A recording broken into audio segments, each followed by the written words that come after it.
কুয়াশার ঘনত্ব কমায় 7 ঘন্টা বন্ধ থাকার পর পদ্মা নদীতে পুনরায় দৌলতদিয়া ও মানিকগঞ্জের পাটুনিয়া নৌরুটে ফেরি চলাচল শুরু হয়েছে। সকাল 7টা থেকে ফেরি চলাচল স্বাভাবিক হয়। এদিকে মাঝ নদীতে আটকে থাকা দুটি ফেরি তীরে এসে পৌঁছেছে। বিআইডব্লিউটিসি জানিয়েছে, গভীর রাত থেকে ফেরি চলাচল বন্ধ থাকায় বেশ কিছু যানবাহন নৌপথ পারের অপেক্ষায় রয়েছে এবং সিরিয়াল অনুযায়ী সেগুলোকে ফেরিতে তোলা হচ্ছে। এর আগে রবিবার দিবাগত রাত 12টার পর থেকে কুয়াশার তীব্রতা বাড়ায় দুর্ঘটনা এড়াতে এই রুটে ফেরি চলাচল বন্ধ করে দেওয়া হয়।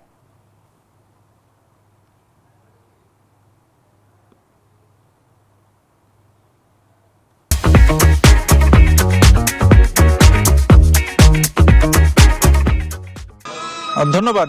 দৌলতদিয়া পাটুরিয়া নৌ রুটের গত রাত 12টা থেকে যে ফেরি চলাচল বন্ধ ছিল সেটি 6টা 40 মিনিট থেকে চালু হয়েছে। তবে যানজটের কথা যদি বলি, আমি এই মুহূর্তে রয়েছি রাজবাড়ির দৌলতদিয়া প্রান্তে। আমি 4 নম্বর পল্টনে রয়েছে। আমি এইখান কিছু দূর আগে গিয়েও আমি এই সড়কের বিষয়টি দেখেছি। সেখানে কিন্তু যানজটের বিষয়টি, যাত্রীবাহী পরিবহনের সংখ্যা কিন্তু খুবই কম। তবে পণ্যবাহী ট্রাক কিন্তু আমরা দেখেছি। পণ্যবাহী ট্রাকের প্রায় 4 থেকে 500 ট্রাকের দীর্ঘ সারি দেখেছি। তবে আমরা বিআইডব্লিউটিসির সঙ্গে কথা বলেছি, তারা বলেছেন যে খুব শীঘ্রই, অর্থাৎ 1 থেকে 1.5 ঘন্টার মধ্যে আসলে এই ফেরিগুলো, এই যানবাহনগুলো কিন্তু পারাপার করা সম্ভব, যেহেতু এই রুটে 12টি ফেরি চলাচল করছে।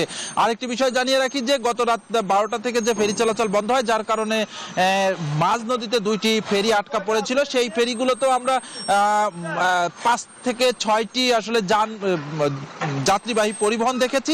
তবে বেশিরভাগই কিন্তু পণ্যবাহী ট্রাক। আমরা যে ফেরিগুলো পাটুরিয়া প্রান্ত থেকে দৌলতদিয়া প্রান্তে আসছে, সেগুলোতেও কিন্তু আমরা দেখেছি যে যাত্রীবাহী পরিবহনের তুলনায় কিন্তু যানবাহন পণ্যবাহী ট্রাকের সংখ্যাই কিন্তু সব থেকে বেশি। আমরা এই মুহূর্তে দেখাতে চাচ্ছিলাম যে এই ফেরিটি কিন্তু মাত্র 5 মিনিট আগে ঘাটে এসে পৌঁছেছে। তবে এই ফেরিটি আসলেও কিন্তু এই ফেরিতে একটিও কিন্তু আমরা যাত্রীবাহী পরিবহন দেখিনি, যার কারণে কিন্তু আমরা বলতেই পারি যে কিছুটা ভোগান্তি রয়েছে। তবে সেটি কিন্তু খুব শীঘ্রই শেষ হবে, এমনটি বলছে কর্তৃপক্ষ। এতটুকুই ছিল রাজবাড়ী থেকে আমার কাছে সর্বশেষ তথ্য।